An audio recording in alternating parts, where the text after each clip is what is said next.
Good, good evening, everybody. Namaskar, salam, everybody. Friends of the Indian diaspora, Washington, D.C. Metro. Uh, Before I begin on the subject of the today's discussion, the state of the constitutional democracy in India, I would like to say one thing to friends who are abroad, the Indians who are there, and the Indian diaspora, that they have a great role to play in ensuring that the constitutional democracy in India not only survives but thrives. And they can do so in many ways, including by creating public opinion, because public opinion created by them means a lot. They can also do a lot like the Chinese non-resident Chinese did for China. They contributed immensely by with with funds which and investments which led to tremendous development in China. So I think the Indian diaspora has a great role to play, and it is nice to see that the Indian diaspora staying away thousands of miles from India, and for number of years or decades still in their heart has a great place for India. Their love for India continues, and that's something which is remarkable. The cultural values that they have inherited from their parents and grandparents, they still continue to, I think, follow them in even in the United States, and they are not so much influenced by the Western way of life, and they continue to have Eastern way of life, which is a remarkable achievement for all these people. And most of all, one must congratulate the Indian diaspora, because wherever they have gone, in whatever field they have worked or are working, they have excelled themselves, and they have brought India, great, I think, a feather in India's cap, that these, people, men and women who have been in United States right from the 60s, early 60s, engineers and doctors went, and thereafter in 80s and 90s, the technocrats, the techies came. All these people have done immensely well, and really, it's nice to see that Indian, ethnic Indians are the perhaps the second most successful group in United States today, which speaks volumes of India and Indians. So please continue in your journey, and I wish you lots of good luck. And I do hope and pray and trust that you will continue to support us here in India. Having said that, let me now begin with the subject. The status of the constitutional democracy in India today, I think, let me go back to 25th of November 1949, when Dr. Ambedkar was giving the last speech at the end of the debate on the on framing of the Constitution before the Constituent Assembly. As you all know, Dr. Ambedkar was not just the chairman of the drafting committee, which gave us this fantastic document, which I call India's Bible, India's Quran, India's Gita, and India's Guru Granth Sahib. But Dr. Ambedkar was truly a genius. And, it's really amazing as to what level of intellect the man must have possessed, and how prophetic his words were, which were spoken during the Constituent Assembly debates, is absolutely, unbelievable. It is a sad commentary that Dr. Ambedkar, who was a congressman all through freedom struggle, unfortunately fell out with Congress, and Congress had him defeated in the election in post 1950, and therefore his role in public life ended with that, which is, I think, which speaks very poorly on the nation and the Congress party, and perhaps somewhat on Jawaharlal Nehru, who did not perhaps agree with his views. And Ambedkar, of course, had a lot of reservation about Jawaharlal Nehru and Mahatma Gandhi both, but that's a separate issue. How great and how prophetic he was. Please hear these words on 25th of November 1949. He was asked repeatedly during the Constituent Assembly debate, will India continue to have a democracy? His answer was, and I quote him, this democratic system India lost. Will she lose it second time? I do not know. But it is quite possible in a country like India, where democracy from its long disuse must be regarded as something quite new. There is danger of democracy giving place to dictatorship. It is quite possible for this newborn democracy to retain its form. I repeat the words. It's quite possible for this newborn democracy to retain its form, but give place to dictatorship in fact. If there is a landslide, what he meant was election results. If there is a landslide, the danger of the second possibility of becoming actuality is much greater. Unquote. Now, these are his words on 25th of November 1949. You can now, imagine how right he was, how prophetic he was. And it's amazing that, he could foresee what is going to happen in India in 1975 when Mrs. Gandhi declared emergency, and what is happening today post 2014 election, where although there is no emergency officially, but the status of democracy is definitely under serious strain, if I may say so. So, Ambedkar said on that day something very interesting. He also said that, will history repeat itself? It is this thought which fills me with anxiety. This anxiety is deepened by the realization of the fact that in addition to our old enemies in the form of caste and creed, we are going to have many political parties with diverse and opposing political creeds. Will Indian place the country above their creed, or will they place creed above country? I do not know. But this much is certain, that if parties place creed above country, our independence will be put in jeopardy a second time and probably will be lost forever. This eventuality we must all resolutely guard against.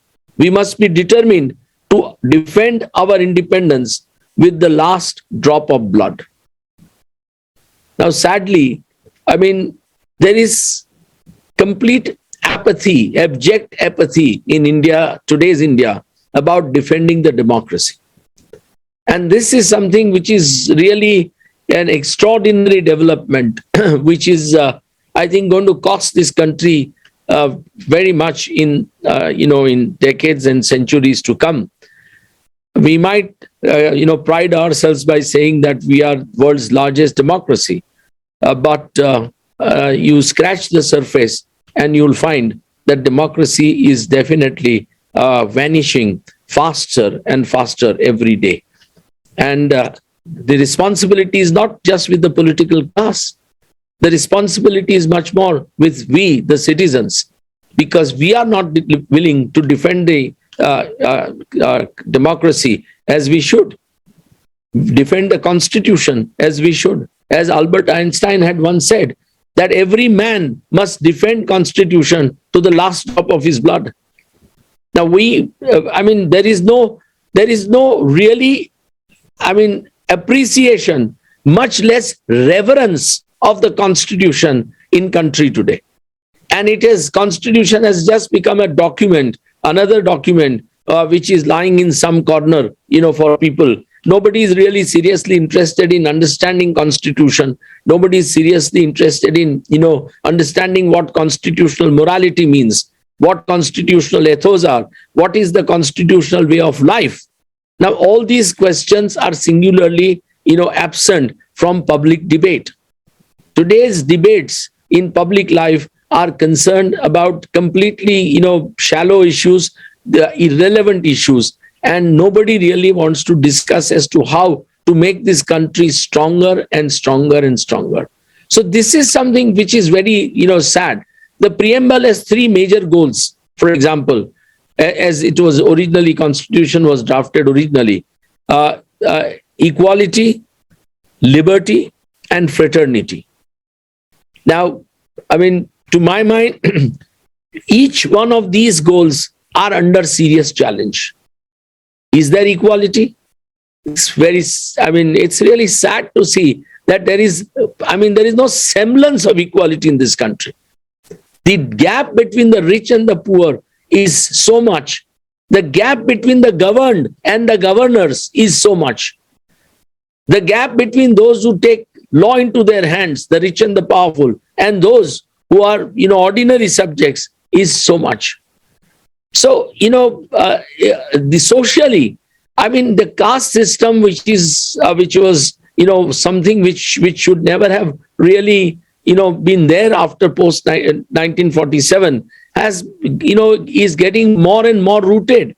And the today's elections are only fought and won on caste equations. And if you have to give credit, to the Bharatiya Janata Party for, repeated successes, it is because their mathematics of caste is absolutely unbeatable. Sadly, the opposition parties, including the Congress, have completely forgotten how to counter this kind of a political blast. And as a result of that, the caste system is getting more and more perpetuated. There is more and more cries for reservations by every kind of a community and caste. And the governments are, bending backward to give that. Very recently, the Supreme Court of India, in fact, justified 50% reservation in super specialty positions in medicine for in-house doctors in Tamil Nadu, in state of Tamil Nadu. Now, all India, it's an all India test, NEET test, which is conducted after Supreme Court's own orders. And yet, people with outstanding marks will not be able to get those 50% seats in Tamil Nadu. It's a classic example of what's happening today. So, equality and, the liberty are seriously under challenge today. Liberty, which we are seeing today, can be taken away on a drop of a hat. Even if you tweet something against the political leader, be it the chief minister or be it the prime minister, you can be picked up straight away by the police.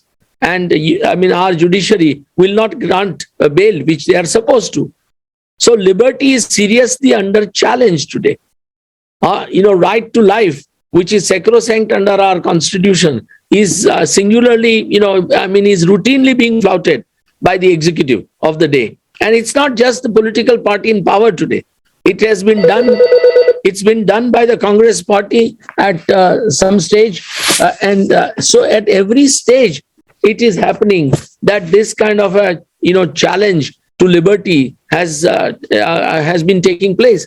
I can share with you that in the 80s and early 90s, thousands of people belonging to minority community were arrested in Gujarat under extremely powerful laws, the anti-terrorist laws, when there was nothing against them. And I, as a young government lawyer, I was called upon to defend this many a times, and I had to stand up in the court and tell them that no, this will not be, this is not permissible, and please release them. So it's not just a particular political party which is minded in this regard.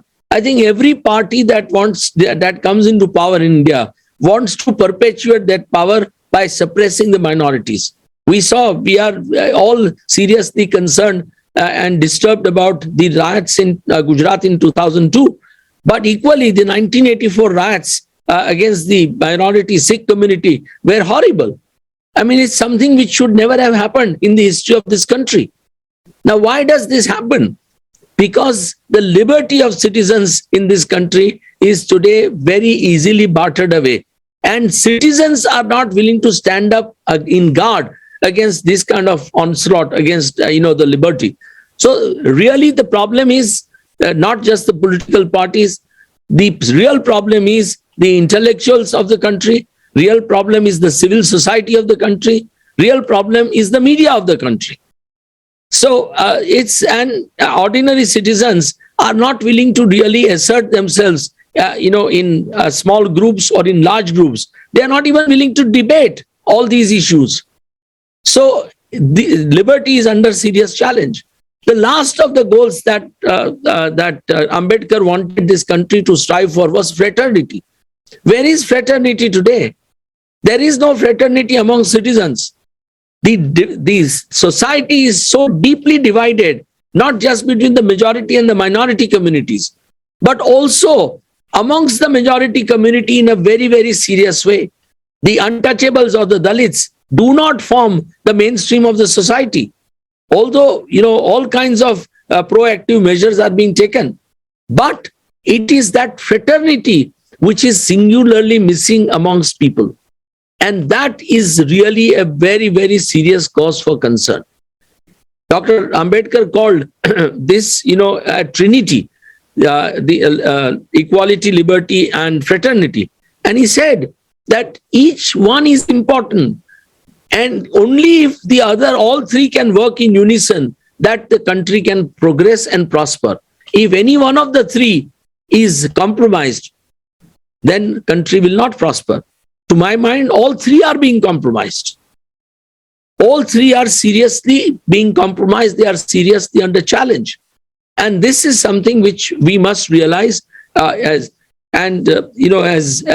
those of you who live there in the United States and still continue to love this country, for you to discuss this amongst yourselves, to ensure that this is debated, these messages are given not only to your friends and families in India, but also to those who are governing in United States, because political pressure from the government of United States can sometimes help situation. So this is something which is now this is not something which is I would say a phenomena of today. I will read out to you some of the debates of the Constituent Assembly when member after member had perhaps predicted or feared what is going to happen today. But before that, let me tell you what Bernard Shaw had said very beautifully in our experiment of democracy, the last refuge of Chief Mies government, as he says in Children of Light and Children of Darkness. He made a very beautiful statement. He says, men's capacity for justice makes democracy possible, but men's inclination to injustice makes democracy necessary. Now, we have very, very serious problem of people's inclination towards injustices. The rich and the powerful constantly inflict injustices on the weaker people. So this is where there is a very, very serious issue. And the judiciary, I must say with great respect, which is supposed to be the organ to protect the citizens' rights, is singularly failing again and again and again. And mind you, it has some great judges, and even today, but these judges are unable to assert themselves as they should.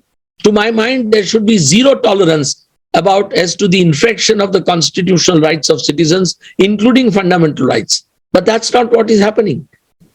That's not what is happening. And I mean, it's very difficult to see how judiciary can be persuaded to take a zero tolerance toward these kind of infractions. I mean, some of us are constantly talking about it, writing about it. But I must say that, judiciary is only good in patches, not in consistency. Or if I may say so with respect to judiciary, of which I am a part, and I respect and love judiciary, that judiciary is consistently inconsistent about protecting fundamental rights of citizens. And that is something which is really troublesome. Now, during the Constituent Assembly, some of the members expressed these fears like this. K.T. Shah, one of the very powerful Gujarati member of the Assembly, said that subject in this constitution to the laws thereunder or in accordance therewith at any time in force, the citizens will not be guaranteed any rights, because the constitution says that each of the fundamental rights is subject to certain exceptions. They felt that these exceptions will be used by the executive of the day to virtually make these fundamental rights redundant. He said, I suggest that it would not be enough to enumerate these freedom and say that citizens shall have them. I would like to add that words also, that by this constitution, these freedoms are guaranteed. Now, the words are added. It is guaranteed. But then the exceptions are carved out, and those exceptions take away those guarantees at drop of a hat. at the whim and caprice of the executive of the day. So the fundamental rights really are truly not fundamental any longer. That's something which is really troublesome. He said, and this is interesting, this is a very nice, I would say, analysis by him in 1948. The liberty of the person, ever since consciousness of civil liberties has come upon the people, has been the main battleground of the autocrats and those fighting against them. In no single instance other than this has the power of democracy wanted to assert itself against the just claims of the individuals to be respected in regard to his personal freedom. The autocrat, the despot, has always wished, whenever he was bankrupt of any other argument, the autocrat or the despot has always wished, whenever he was bankrupt of any other argument, just to shut up those who did not agree with him. It was therefore that at any slightest difference of opinion was expressed, slightest inconvenience or embarrassment was likely to be caused to an individual, the only course open to those who wanted to exercise autocratic powers was to imprison or arrest or detain such a person without charge or trial. Now, this was the fear that he expressed in 1948. Another member, Mehboob Ali Beg Sahib Bahadur, he said, fundamental rights are fundamental, permanent, sacred, and ought to be guaranteed against every power of a state or by excluding the jurisdiction of the executive and the legislature. If the jurisdiction of the executive and the legislature is not excluded, the fundamental rights will be reduced to ordinary rights and cease to be fundamental. Now see the fears that they are expressing. And he said independence of judiciary of the state that has to judge whether a certain citizen has overstepped the limits so as to endanger the safety of the state is absolutely essential. Now, Dr. Deshmukh, another very powerful member, said, the present situation is certainly most obnoxious. He says in 1948, when there was a provisional government in India between 1947 to 1950, he says, present situation is certainly most obnoxious. We know of instances in every province where people's liberties are taken away. That, I think, is the height of disrespect for law. If that is the respect for law that we have, if that is the sort of administration that is going to be in our provinces, and we are not to look into the question of their propriety, I do not think that any provision in the fundamental rights would be of any use to us. So he says that this is what is happening today. Member after member expressed these fears during the Constituent Assembly debate.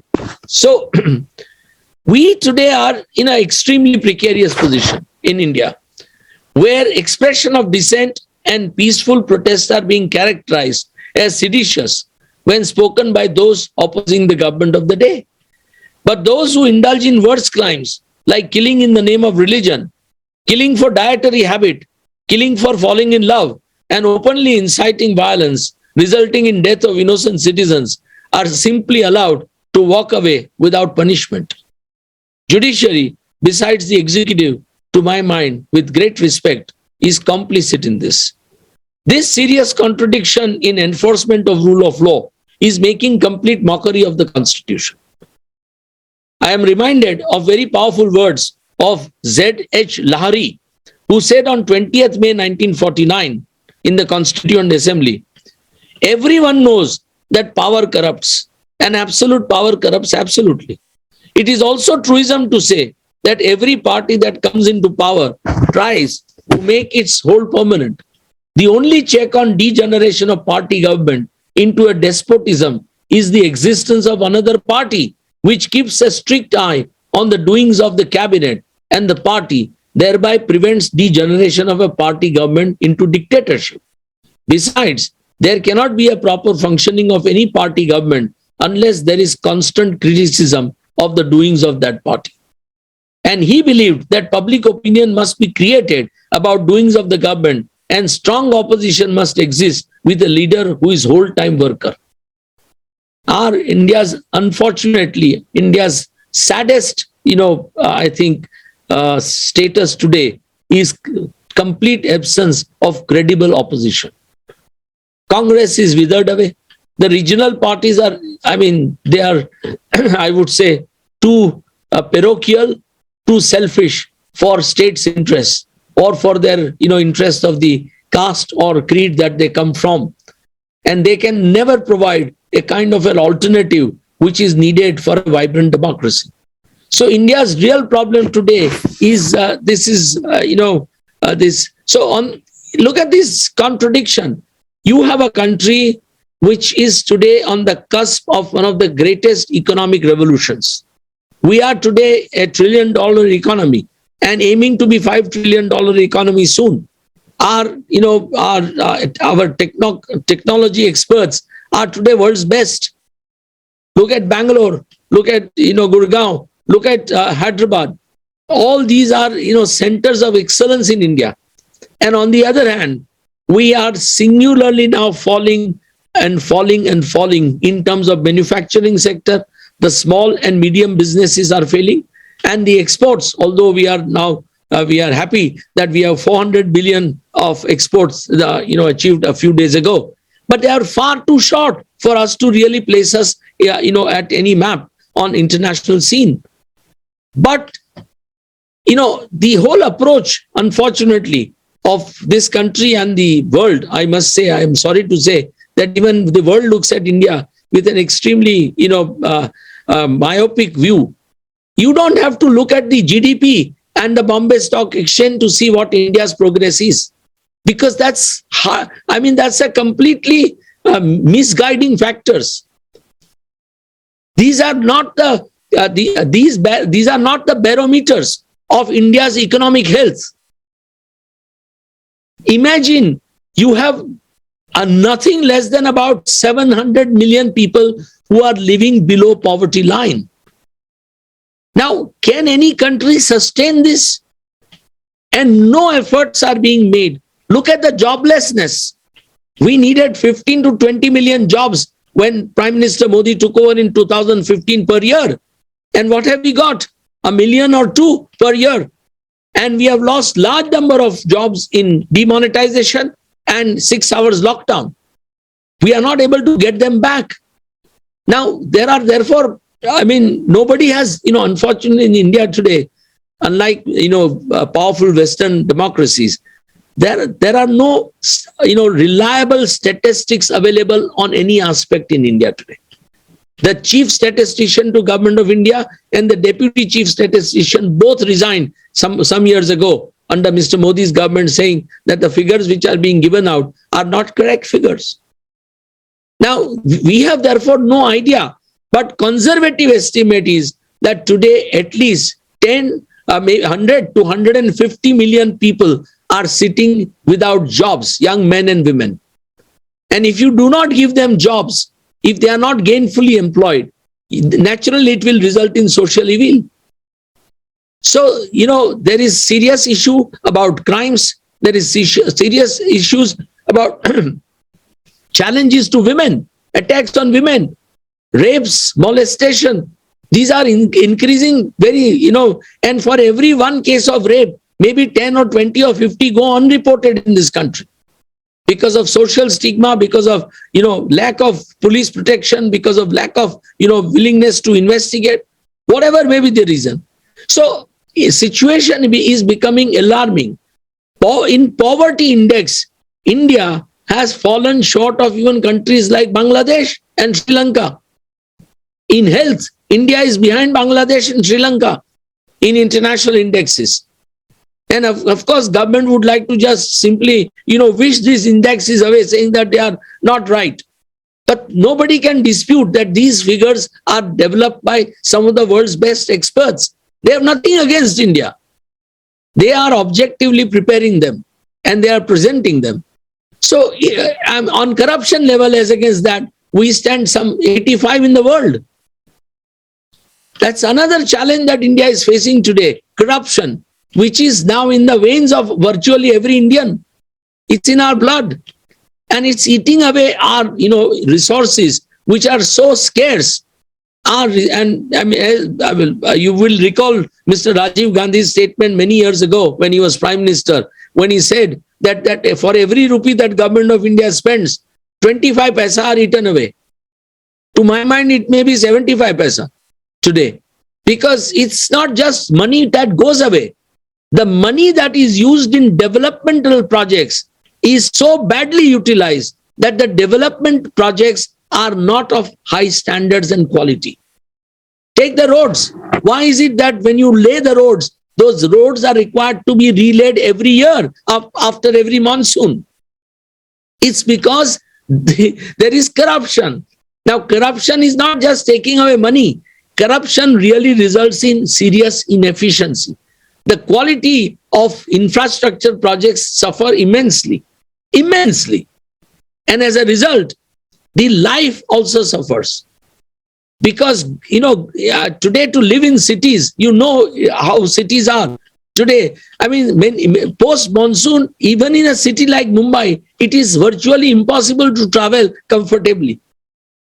So, these things are challenges which nobody wants to understand. This is all part of, the larger rule of law that we are talking about. You don't have to look at, the incidents which take place challenging individuals' liberties are extremely important. They should not be allowed to happen at all. But those are attacks against the individuals and, attacks on their fundamental rights. But the attacks on the nation in this fashion are extraordinarily challenging.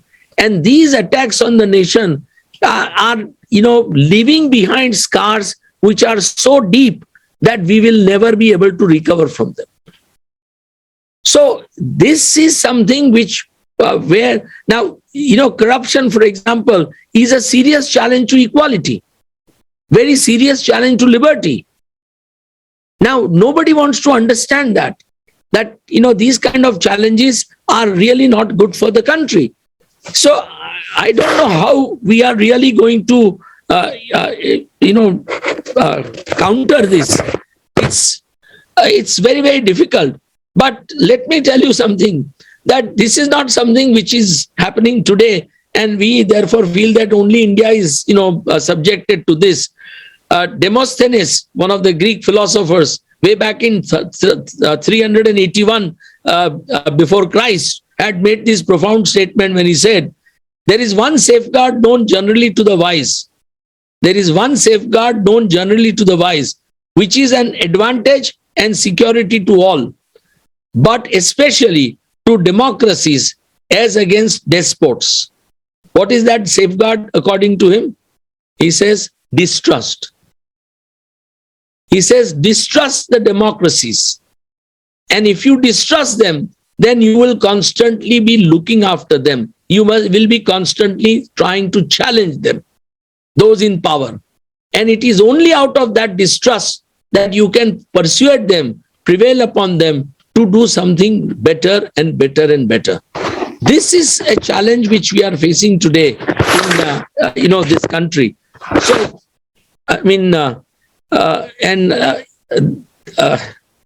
Rajendra Prasad, not just Ambedkar, but both Ambedkar and Sardar Patel, for example, who presided on the minority committee during the Constituent Assembly, both had forewarned.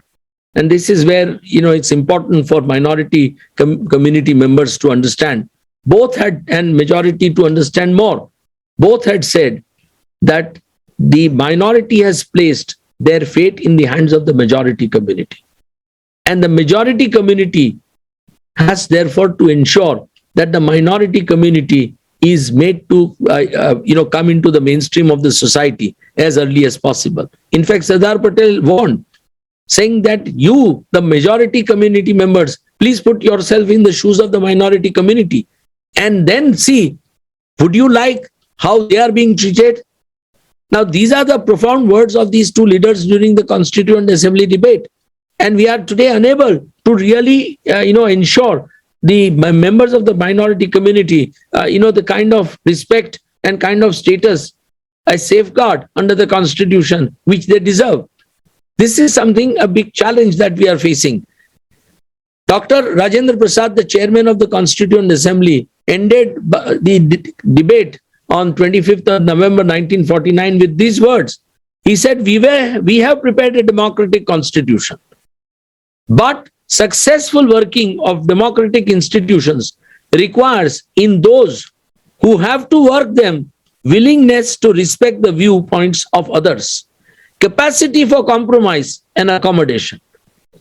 Now, these things are singularly missing in our public life. Our politics, like in United States, has become completely polarized. So either you are with me or you are against me. Now, this is not good for a democracy. You are seeing the kind of debate that's taking place in the United States between the Democrats and the Republicans, especially the hardcore right-wing Republicans. We are having the same challenge today in India. So there is no tolerance in public life. And unless there is tolerance in public life, there can never be, a good governance. What you need is good governance. And a good governance can come only when the ruling party and those in opposition work together. They constantly brainstorm ideas, constantly respect each other, and then move forward. But that's not happening. Mrs. Gandhi, when she needed somebody to speak to the international community during 1971 Bangladesh war, she assigned that responsibility to late Mr. Vajpayee. And Mr. Vajpayee gave a brilliant speech at the United Nations in the Security Council. And he spoke as to why this war was, forced upon India, and why India was involved in this war, and why India was trying to help Bangladesh to liberate. Now, that's the kind of, relationship which the party in power and opposition leaders should have. Today, it's singularly missing. Largely also because the opposition doesn't have any credible leaders of Vajpayee's stature. So, politics today has become, I would say, professional politics for these people who are in public life. In the early 50s, 60s, and 70s, the politicians who came to govern India were those who had, participated in freedom struggle, who had sacrificed their lives, their wealth for the nation. They had come to serve the country. They were successful in their private lives, and they had left everything. Like Motilal Nehru or Jawaharlal Nehru, they left their, successful practices as lawyers. Sardar Patel left it. And thousands of other people left their practices in various fields of their businesses, and they joined, freedom struggle. Today's politicians are lifelong professional politicians, most of them at least. And as a result, they are just simply interested in perpetuating their position in politics because they have nowhere else to go. So, it's as a result of that, the quality of politics has seriously, I would say, undermined, has seriously fallen beyond repair. Beyond repair. Good people are not willing to come into public life because they fear. So, and there is a lot of criminalization, which you are seeing today. India's parliament has some of the largest, has members with, very large number of them with criminal antecedents. When recently Singapore Prime Minister spoke about it in his parliament and compared what India's democracy was under Nehru, this present government was very upset and criticized that statement. But his statement was profound. The Supreme Court is seriously, looking into it, where it has asked all high courts in the country and all courts to expedite these cases against these politicians, which are not really seeing the light of the day because they are politicians, they are powerful. Therefore, their cases are never, ultimately decided. So that is also undermining the kind of, people who are in power. India's biggest problem, to my mind, is that excellence has become victim. We have become a nation of mediocrity. Although Indians are outstanding in their intellectual capacity. You look at what Indians today, Fortune 500 companies, at least 50 to 75 companies are headed by Indians. Look at their contribution in United States or Europe. I mean, they are at the top of the fields. All of you have done so well.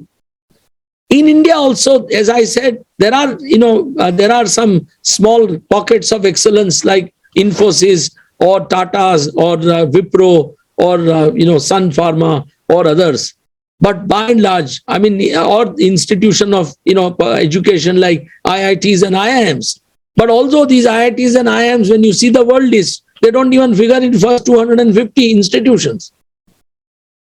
And now with increased politics or political interference in their functioning, they are also facing a serious challenge. So this is something which we really need to address all the time. Unless we address this, it's not going to be very easy for us to really bring this country up to face the challenge, to really, give everybody, kind of a life that democracy promises to give. Ultimately, what's the purpose of democracy? The purpose of democracy is not just to give freedom to speech, freedom of expression, or freedom to live anywhere, or freedom to do business, but also to give that individual, the citizen, the kind of a quality of life which he deserves. And therefore, rule of law becomes extraordinarily important. In every sense, if you don't have a job, if you don't have a home, if you don't have clothes to wear, if you don't have food to eat, and if you don't have security of the law, can you say that state has done really something well? And if overwhelming majority of Indians do not have this, then certainly we can say that India has not succeeded after 75 years of democracy. So constitutional democracy in India, I mean, is definitely under siege, according to me. It's under siege. It's seized by maybe tens of millions of Indians. They may be businessmen, they may be bureaucrats, they may be judges, they may be professionals like us, they may be workers, leaders, they may be gangsters. These are the people who have seized this country, or I would say hijacked this country from a common man. And to get that country back into the hands of the common man for common good is the greatest challenge that India is facing. I'm not sure whether India can really, overcome this challenge. But really what is sad is that no efforts are being made to overcome this challenge. And that is really I would say, the sad part of India's democracy. That nothing is being done. There are no debates, there are no efforts. I mean, India's conscience is dead. Every capital of the world has had demonstration of thousands of people about what is happening in Ukraine in support of Ukrainians. Not one in India. That shows that India, it doesn't care for anything. Indians don't care for anything. Who is going to come to our help if, God forbid, China attacks us tomorrow? Now, this is where we really must realize that we must follow international. See, universal declarations are very important. Universal declarations of rights are sacrosanct. And those rights are as good as or as important as fundamental rights under the Constitution. So the nation must appreciate those rights. Nation must therefore consciously, try and see that these rights are respected world over. If you don't talk about the respect in other countries, who is going to talk about, loss of those rights in your own country? And as a result, today what's happening in India is virtually being ignored by the West. Yes, some isolated comment here by United States, some Department of Human Rights or Justice Department or something, some comment is being made. Or when President Obama came, he made some comment in Delhi during discussions with young students. But that's all. If the world were to take a look at what is happening in India today, and the international community were to really question the government of India, that what is happening today on the ground level is not good for India, then I think things might change. things might change. But that's not what's happening. Every world leader is willing to shake hands and embrace Mr. Modi only because India is the second largest market in the world. And India is the second largest buyer of arms in the world after Saudi Arabia. So, the world is a very selfish, today place, and they don't care what is happening in any country. So it's something which, and I mean, we have seen what United States did in Iraq or Libya or Syria, and the world kept quiet about it. Today, when it's happening in Ukraine by Russia, the Western world is certainly woken up and is condemning it. But, I think whoever has the sword wields the sword. That's the principle in international relationship. But for India, for the 1.3 billion people, it is important that the world really takes care of India. World looks at us with, a very, I would say, caring eyes. Nobody says that world should criticize government of India. No. But the constant encouragement, constant guiding, constant reminder will help, in ensuring that the constitution remains as intact as it was originally envisaged. If you look at the Constituent Assembly debates and understand each article of the Constitution, you will realize that we are today millions of miles away from those, thoughts of the constitutional framers. And mind you, these men and women who deliberated Constitution for almost 2 years were the most outstanding Indians that India could ever have had. We are forgetting their sacrifices, we are forgetting their contribution, and we are forgetting this most beautiful document that they gave us, the Constitution of India, which is founded after borrowing, from some of the world's best constitution. The spirits of Japanese Constitution, the Canadian Constitution, the US Constitution, the English Constitution, although they are unwritten, all these, were borrowed. German Constitution. We borrowed from all of them, and then, we have the amalgam of this Constitution, the Constitution of India. So I would only say one thing, that we are far from what Gurudev Rabindranath Tagore had said in Gitanjali, in those famous words, where the mind is without fear and head is held high, where the knowledge is free, where the world has not been broken up into fragments by narrow domestic walls. And I will not continue with that. Into that heaven of freedom, my father, let my country awake. Now, to my mind, our country has still not awakened into that freedom. That's the real challenge. Thank you very, very much. Thank you, Dave Saab. It was a wonderful talk and so revealing and somewhat depressing. Obviously, what we are facing and what we are seeing, the state of democracy in India. Unfortunately, suddenly, Ms. Kavita Srivastava gave me a message that she is really sick with high fever. This was not expected. That's why she didn't join it. So this is the first time ever that I'm facing this. So I am inviting, out of blue, my very dear senior friend, who is quite a well-known scholar on almost all subjects, Dr. Mozam Siddiqui, to give an unprepared few minutes concluding remark on what he has observed and what he is seeing. By the way, Dr. Mozam Siddiqui was a director of the South Asian and many other cultural sections at Voice of America for a long time. And he hails from Hyderabad, India. Yes. आप अपने को unmute कर लें. आप अपने को unmute yourself. He's trying. You cannot? No. No, you are not unmuted, Siddiqui Saab. Siddiqui साहब unmute कर लें अपने को. नहीं कर पाते. क्यों कह रही है ऐसा करने के बाद? Does Faisal have to do something? Faisal, can you? No, I made him co-host, so he should be able to unmute. Now you can unmute your co-host. What's the problem? You are always saying something at the sessions. We cannot hear you. No, he's not unmuted. He's not sure. unmuted. Yeah. Yeah, have problem. Why you cannot unmute yourself?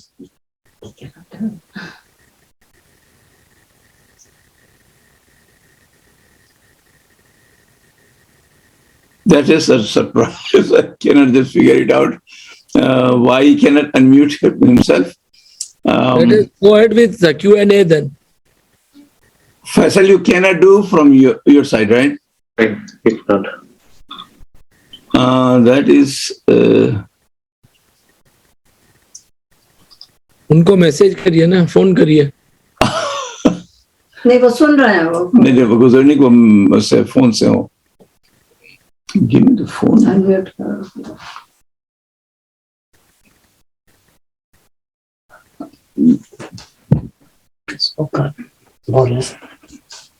Unknown caller. Hello.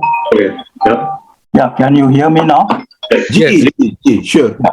I'm Please. sorry about that technical glitch. All right. So can you just give Yeah. few minutes including remarks? First of all, Mr. Dushyant Dave, His Excellency, I should call you His Excellency Dushyant Dave because he gave a very, it's hard for me to describe what a fascinating and at the same time, what a tragic kind of state of affairs in India. And India, which used to be, as Allama Iqbal had said, Sare jahan se acha Hindustan hamara, and it has the potential to be Sare jahan se acha Hindustan hamara.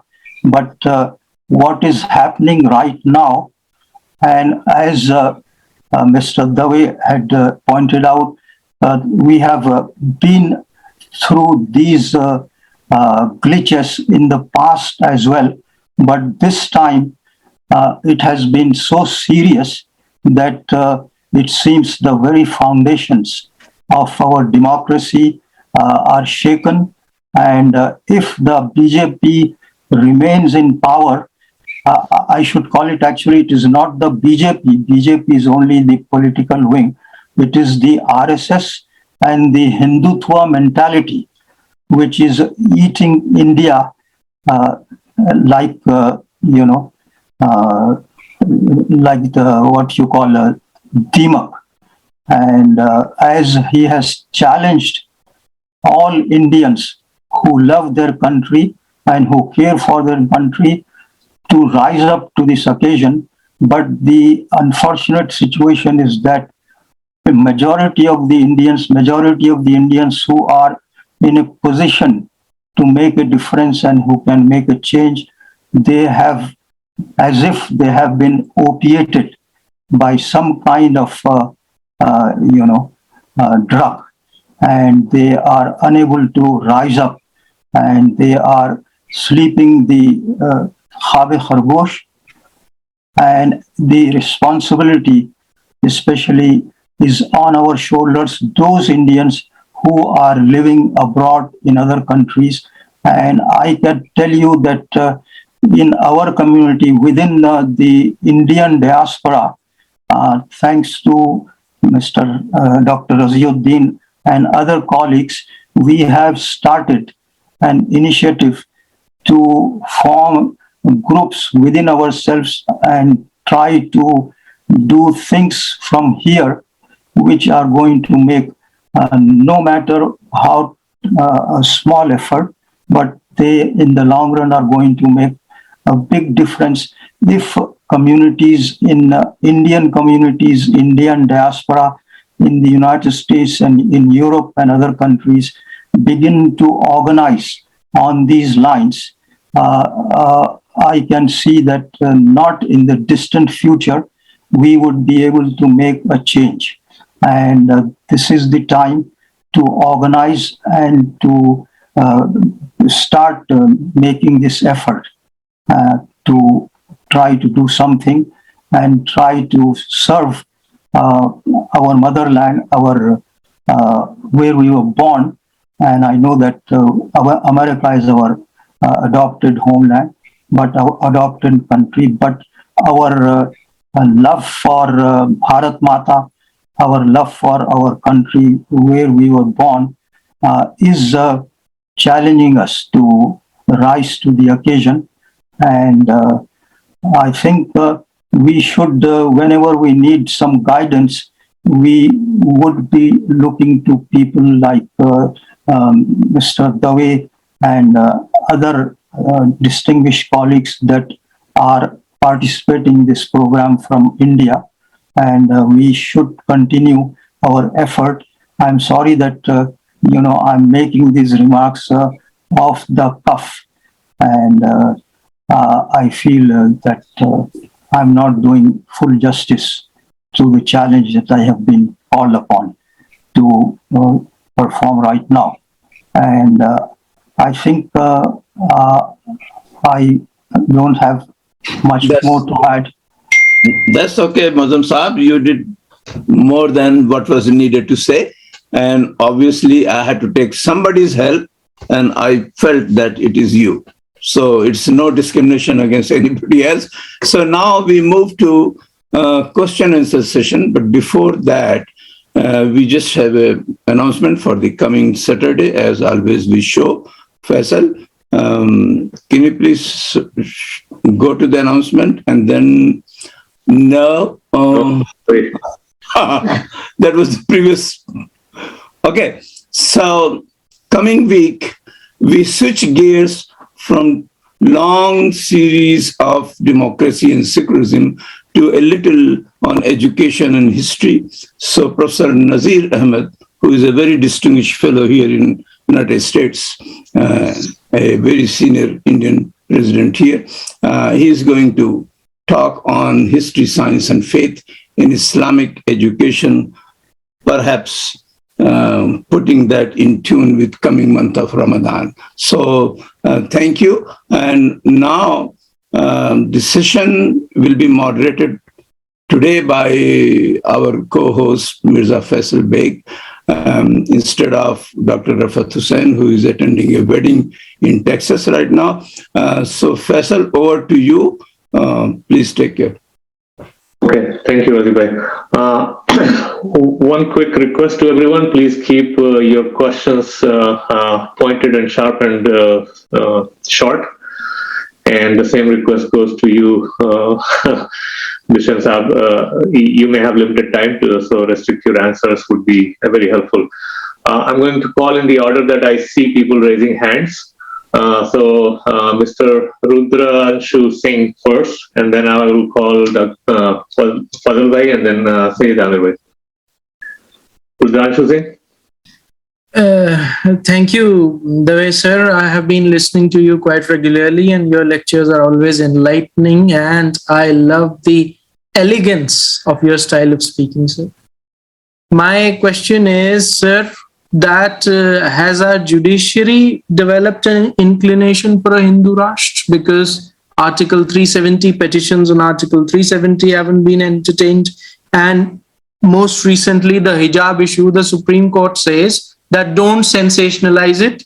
There is no need for an urgent hearing. So the urgency which is lacking to hear important issues and communally charged up issues or political issues. And for the first time, I'm sorry to say that our judiciary has used adjournments as a tool to make those petitions infructuous. So has our judiciary developed an inclination and appetite for a Hindu Rashtra, sir? Well, I won't say that they have developed inclination towards Hindu Rashtra, but they certainly have developed cold feet because of strong executive. Prime Minister Modi's government is a very strong government, like Mrs. Gandhi's government in 1975. In fact, even before emergency came, when Mrs. Gandhi became Prime Minister, it was Justice Bhagwati who had written a letter, as you know, one of the most well-known judges of this country, saying that sun is now rising from the east.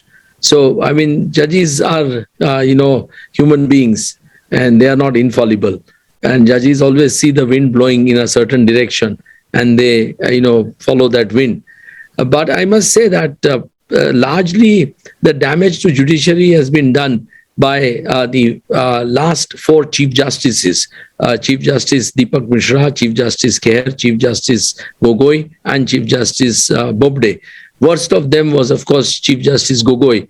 As you all know, that he got embroiled in a sexual harassment case, and perhaps the government helped him to, extricate himself from very serious charges. And as a result of quid pro quo, he decided to, give government certain judgments, and one of them was Ayodhya judgment. So, and the second was Rafael. And many more. So, I think the fall started because of individuals. Sadly, many good judges also joined with him, and which resulted in a judgment. These four judges, particularly, Gogoi and Bobde, and now Justice Ramna, certainly have not been willing to hear challenges against scrapping of Article 370 or challenge to CAA, which is definitely disturbing. And I have said on more than one occasion that the judges are willing to take up, useless corporate sector fights out of turn, like a fight between Tatas and Cyrus Mistry. And Justice Bobde spent many a days to decide that case in favor of the Tatas, for whom his good friend Harish Salve was appearing. But otherwise, judges are reluctant to hear these extraordinarily important cases involving serious matters of great public importance. So it is. I think it's nothing to do with Hindutva. It has to do with weakening of the judiciary. Thank you, Mr. Dushyant. Fazal Bhai?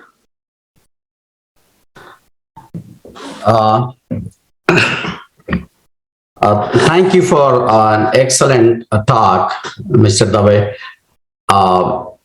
As you were speaking, I was trying to come up with questions, and before I can come up with the questions in my mind, you were answering those. That's an excellent talk and knowledge.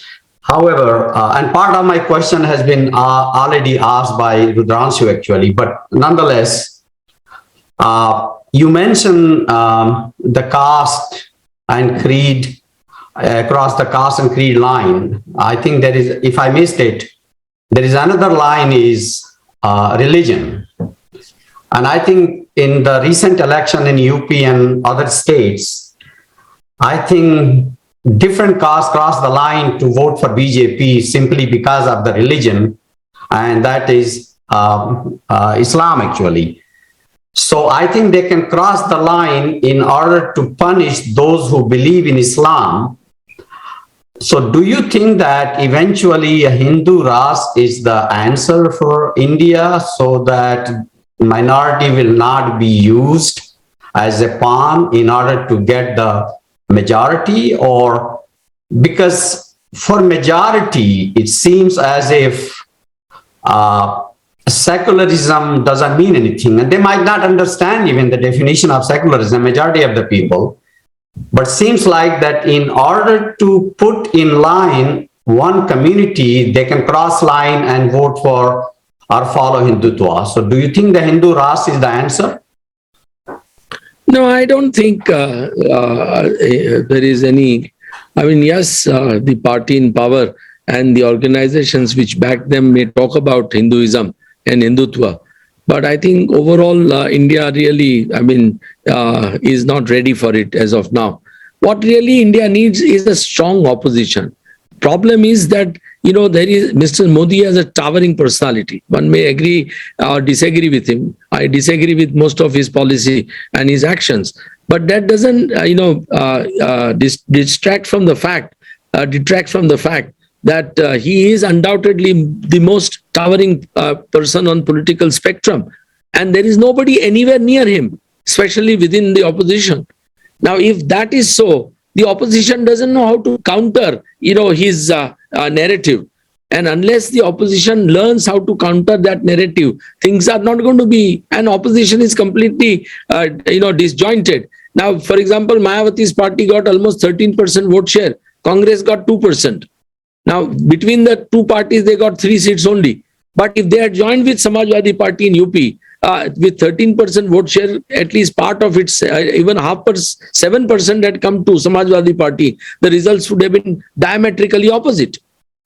So largely, I would put the blame today, when history is written 100 years from now, it will write that the forces of fascism really came into India thanks to the opposition parties, particularly the Congress Party. Thank you. Saeed bhai? Sayyid Amir bhai? Okay. Thank you, Professor Dev. Very inspiring talk. Part of what you just touched, I was going to ask the question is that in India, we have for centuries, starting from Ashok the Great, Akbar the Great, the last Mughal king, have been used to autocratic or very powerful monarchs, some of them benign, others not so benign. But the India has, and so other countries also, dominated by these powerful kings, leaders. When I was growing up in India in my student days, Pandit Jawaharlal Nehru was the prime minister, and he was so powerful and his personality was so dominant. People used to ask, what after Nehru? He was the leader of the Congress, but it was the Nehru who drove the whole direction of the country. And after that, Indira Gandhi briefly also in the same situation, and now Modi, as you just mentioned yourself. The question is that although Indian democracy has survived and flourished, Indian electorate is used to the voting every 3, 4, 5 years, but still it is driven, unlike the Western democracies, Britain, Germany, America, is more kind of a cult of personality. I wonder what you think if Modi was to step down as the leader of the party, would BJP or Rashtriya Swayam Singh, without him, will fare as well? I wonder so. No, I won't say this problem is only, in United States, elected somebody like Mr. Donald Trump. Oh yeah, he's not going to be re-elected, I don't think. So I'm not sure. I'm not sure whether he'll be re-elected or not. But he had a substantial support in the country. Now, the answer to what you are saying, actually Dr. Ambedkar gave on 25th November 1949. And I would really request all of you to, dig out that statement in Constituent Assembly and read it at leisure. He said, and he was quoting Edmund Burke, the great political philosopher, and he said that one of the greatest challenges that India has is, bhakti in public life, in politics. And this is in 1947. He said bhakti is good for salvation of the soul, but bhakti in politics is sure path to dictatorship. Now, India's political democracy has not matured sufficiently. Our voter has not matured sufficiently. As a result of that, towering personalities like Mr. Modi or Mrs. Gandhi, for that matter, can really have tremendous impact on the minds of the people. So it's something which is very difficult to really understand, because India still is very feudal in many ways. One, because of this, the composition of the population, the caste and the religious considerations. Also, the kind of literacy or illiteracy that we have. And of course, the gap between the rich and the poor is so powerful that these people who really bring about, during election campaign, you see the kind of, power which works on the common man so strongly, that here is somebody who is so powerful a leader that he can fly in jets and helicopters and have thousands of policemen guarding him, go around in, big limousines, and he feels that this is the kind of a man I want to elect. So there are complex issues. What really is, underlines the India's, kind of political approach in election is lack of or absence of political maturity on the part of our, voters. And that can only come with development and more education. And of course, the role played by media. Media is completely now hijacked by the government in power. And therefore, the media constantly is brainwashing the minds of the voters with, totally, wrong and sad narratives. And that the people, ordinary men and women, are not able to decipher. They cannot see through that. So there is a combination of problems which is affecting. And of course, as Ambedkar said, bhakti is the worst of them. Thank you, Daveji. Before I call Monojit ji, anybody else who wants to ask a question, you can either raise your hand or put your question in the chat and I'll call you. Monojit ji, go ahead. You're on mute. Thank you. That was a very interesting talk and one which was very inspiring in the sense that it reminded me very much of being a young person growing up in an idealistic India, which we have now lost. Two things which came up from your talk, which maybe, I got the impression that you may have argued that reservations were possibly being misused. And at the same time, there are 700 million people below the poverty line, as you pointed out. And of course, the poverty line itself is the most pathetic number. It's $2 per person per day or something like that. So in Indian money, this is like 200 rupees or something. It's just hopeless definition made up by the World Bank. But is it your opinion that the poverty issue could be better handled through more aggressive use of reservations or lesser use of reservations? That's the question. Yeah. Speaking for myself, I am in favor of reservation.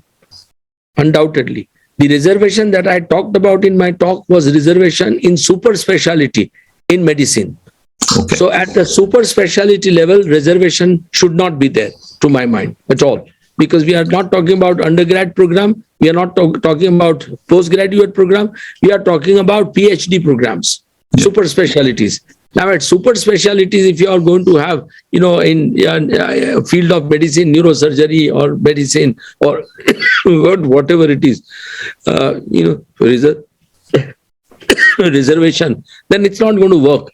Otherwise, I feel that reservation must be there. Because, for several thousand years, we have treated a section of society as poorly as as one can never imagine. And even today, their conditions haven't improved. Their conditions haven't improved. Have you ever seen, you must be visiting India, have you ever seen anybody from high caste Hindus who is sweeping the streets of your village or town or city? No, it's those people who are for generations doing that. Now, why is it that we have, fastened upon them the responsibility that they only should be cleaning up our toilets and our streets and that we should not be able to do it? So, this is just an example. We are treating the Dalits extremely poorly. In every village today you go, the Dalits have separate hutments away from the hutments of the high caste, Hindus. And, they have their own well, they have their own temple. And it's that divide has still not been bridged. So definitely you need, but having said that, it's not just the Dalits, it's the poor. It's those who don't have the opportunity to really come up in life, which is the most troubling aspect of today's India. They have to be given, how do you empower people? You can empower common man by not just by educating him. We have millions of graduates with degrees who are sitting around unemployed. So we have to generally create an atmosphere where we can put thrust on both agriculture and industry and tourism, or every available opportunity of job creation, where we can create more and more and more jobs so that people can be gainfully employed. Simultaneously, we should also work seriously on controlling population, which we are not doing. If the way the population, we were 30 crores when we became independent in 1947. We are 130 crores today in 75 years. Now imagine, where do we have the resources to cater to such large population? But nobody, including the powerful Prime Minister, Mr. Modi, does ever speak about overpopulation and the challenges faced by overpopulation.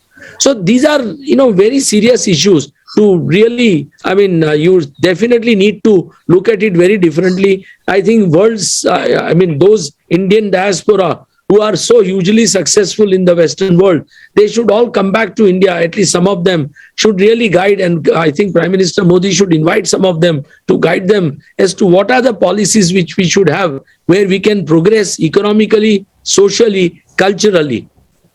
And unless we do that, because every day lost is lost by us.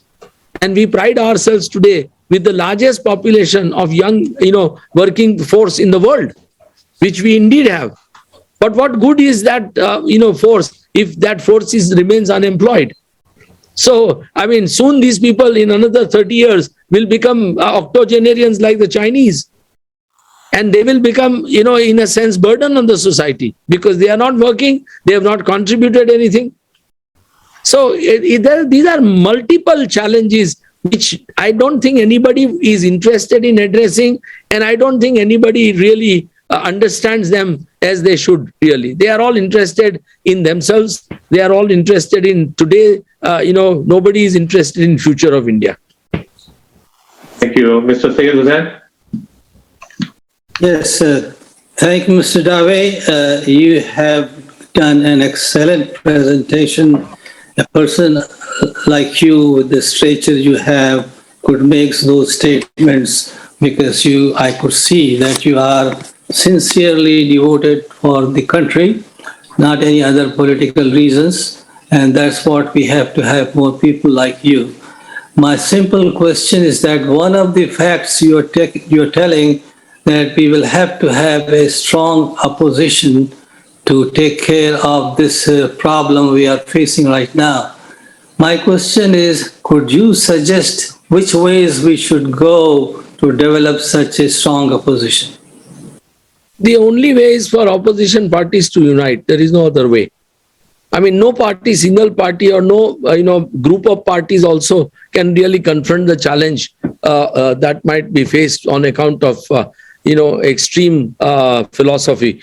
So what we really need is to, and also, it's not just the philosophy which you have to counter. It's also the negligence or the inefficiency of the government which we must counter. The government must follow the right priorities. For that, they must draw the right priorities. And for that, the opposition must tell them what the priorities should be. So opposition needs to, get its act together, have one cohesive group, although they may be different within that group. But this cohesive group must, think about the nation, about the national challenges, the national problems, the national priorities, and the national solutions. Or then only, this can be presented to the party in power and they can be addressed together. So I think they also must win the trust of the party in power.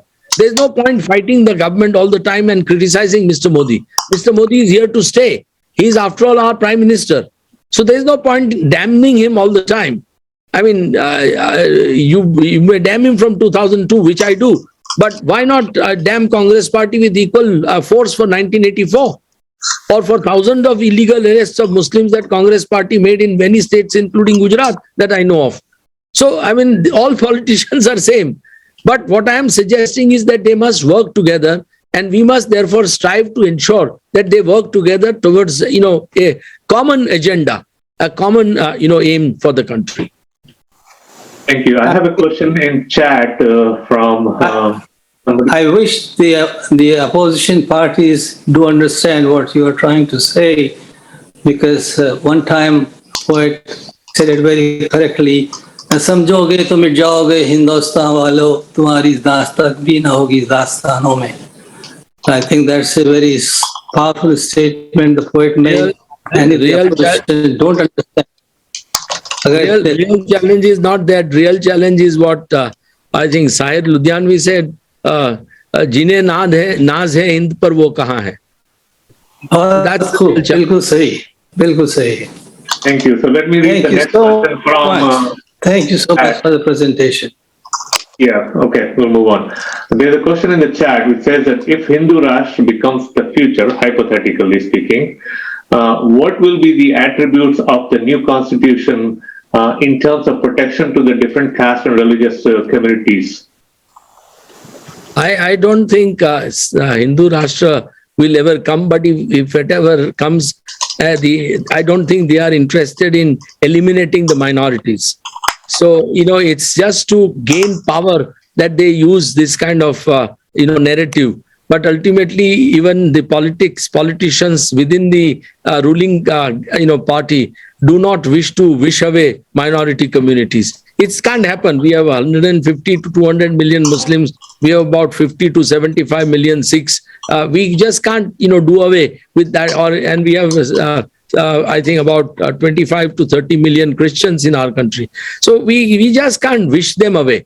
And I don't think any political party can do that. I mean, that nobody, I don't see any political party, including the BJP or the RSS, ever wishing a genocide in this country as that it happened in Myanmar. So I am not really worried about it. It's about power. Everybody wants to perpetuate power. How do you therefore get power? You try and persuade the Hindus, voters more and more as that we will do this, we will do that. And they fall prey to that and they vote for you. But beyond that, I don't think there are any dangers at all. No dangers at all. I don't think anybody, including Prime Minister Modi or anybody else, would wish anything, any personal harm to come to any community. Thank you. I do not have any more questions from the audience. Last call. Anyone wants to raise any last question before I hand over to Razibhai? I think it's been a long time, so I also have to now. Okay. All right. Hand over to Razibhai for the to conclude. Hello, this is Mr. Batra. Can I make just a comment? Yes, Ashok sir. Yes, please. Okay. Yeah, Mr. Dave, I was really impressed by your talk. I'm a fellow attorney who practices locally here. I just underwent a open heart surgery, but when I came to know you are making a presentation, so I made a time to listen to your talk. I really feel privileged to listen to your talk. Currently, I am at a lab, and I wish you speedy recovery, Ashokji. Thank you very much. I have followed some of your presentations in the court, and I have been following it for quite some time. But Raji ज़्यादा बात मत कीजिए, आराम कीजिए. Thank you for attending. I'll give you a call. Okay, thank you. So, Daveji, it is. Yes, it has been 90 minutes. So perhaps you must be feeling tired. I have this is the last question.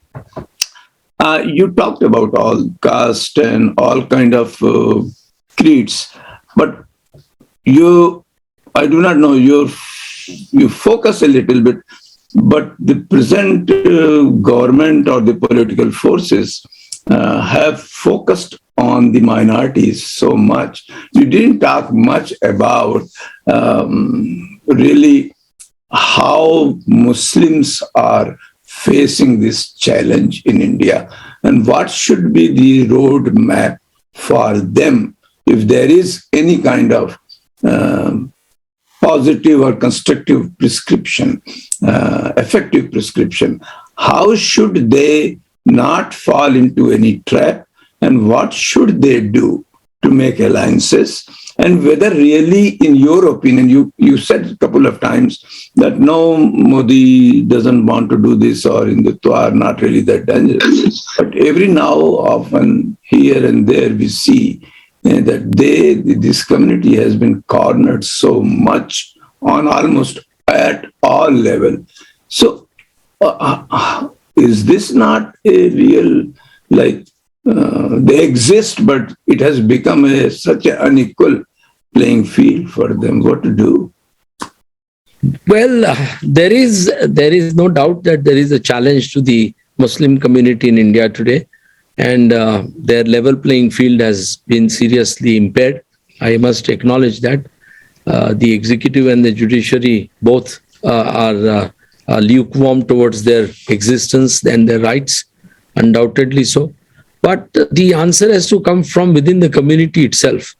I think if the community, makes serious efforts to integrate itself into, the society at large, perhaps, the majority will have no reason to really look at them as members of minority community. They look at them because of various distinguishing facts about the minority community, which doesn't have to really, be there today. What happened way back when Prophet Muhammad gave his sermons was a different time, and what is happening in today's, democracy and today's life, day-to-day life is very different. So I think the community must realize what it wants to do, and what it wants to, how it wants to really integrate into the mainstream of the society, and not maintain their political identity. They must maintain their cultural identity and their religious identity. That's without any doubt. So But, how the integration you define? I think it can only come if they have good leaders, and the Muslims community must produce their own good leaders, not depend on the opposition parties. They must have their own responsible leaders who can guide them into taking right steps and being part and parcel of the mainstream of the society. So There is no reason for them to distrust anybody, including BJP. I mean, I disagree with BJP's philosophy, but I think beyond a point, there is no point flogging about it or talking about it all the time.